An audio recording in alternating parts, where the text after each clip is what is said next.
We tried every Baratza grinder so you don't have to. I'm Sean from Seattle Coffee Gear. Let's get started.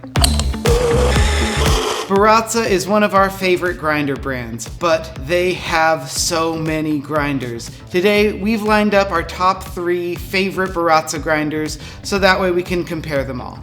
The first grinder I'm talking about is the Encore ESP. I really love this grinder because it's just an upgraded version of the classic Encore, which has been a filter coffee standard for a long time. This grinder offers an upgraded burr set as well as an espresso range. So for folks who are looking to do filter coffee and espresso, this grinder can easily do both. Either with a dosing cup or your classic catch bin, it's just really easy to interact with this grinder. One limitation that I like to mention, particularly within its espresso range, is that it's stepped.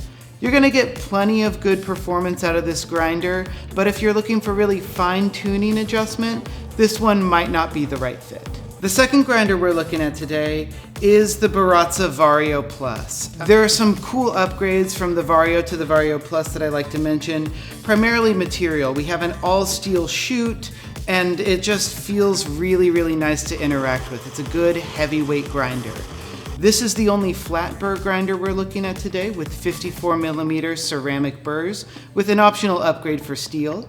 The brew range on this grinder is vast. It has a wide filter coffee range as well as an espresso range. What I like about this grinder's espresso range is the micro stepped adjustment over on this side that's going to allow you some more finer tuning adjustment to get to that higher quality espresso. I do want to mention that this grinder is a bit of a chore to clean. You need to use the special tool that comes with the grinder in order to open it up and get those burrs clean for your deep cleans about every 3 months or so. The final grinder we're looking at today is the Baratza 270 WI. This is a really cool grinder that I am personally a big fan of. We have a lot of these in our retail store, so it's fun to get to feature it in a video. Things that I love about this grinder is that it is a grind by weight grinder with an incorporated Akaya scale. These are super responsive, and if you love the Akaya apps, this will coordinate and work with those apps. Other cool features about this grinder are, of course, just like the others, a very wide grinding range,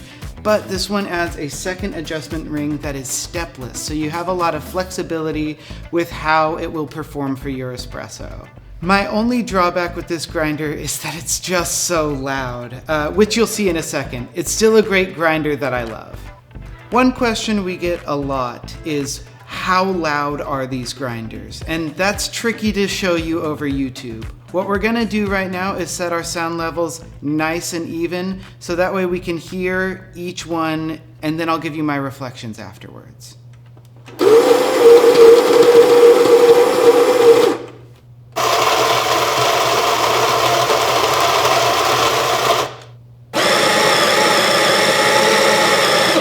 When I think about how loud a coffee grinder is, they're gonna be loud, so I think about how far away could somebody hear me grinding. With these first two, I categorize them as a room or two away of sound. You're gonna hear somebody's coffee grinding, but it's not gonna be super disruptive. With the Sette here, this is a whole house grinder. You're gonna hear it across your home. It's really, really loud. That's everything on these 3 grinders. Let us know which one is your favorite. Please be sure to like this video and subscribe to our channel so you stay up to date on all of our coffee tips and tricks. Also, don't forget to subscribe to our email newsletter. Thank you so much for watching. Keep making coffee you love.